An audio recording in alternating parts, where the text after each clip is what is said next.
Caro bambino, forza dimmi quanti sono i re che conosci.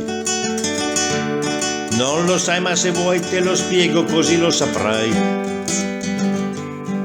Questa filastrocca tutto il giorno ripeterai, finché alla sera dentro al letto t'addormenterai. Ci sono i re magi e i re di Roma, il re sul trono, oggi stanno sulla poltrona. Il re di quadri e di bastoni, il re di picche e il re di coppe, il re di spade e di danari, re di cuori e re di fiori. Quanti sono i re che conosco, ma il migliore è un tipo tosto, lui vive in un bel posto. Sai chi è?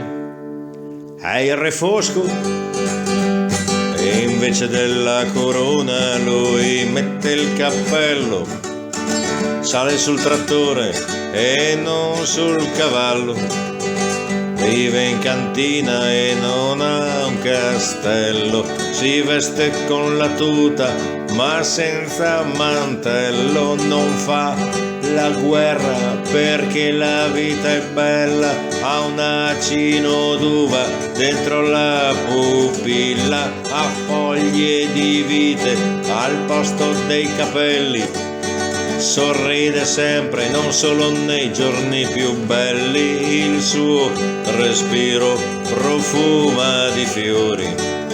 Se lo conosci il mondo diventa colori, è molto allegro e ti fa cantare. E quante volte assieme a brindare, ci sono i re magi e i re di Roma, il re sul trono, oggi stanno sulla poltrona, i re di quadri e di bastoni, re di picche, re di coppe, il re di spade e di danari, re di cuori e il re di fiori.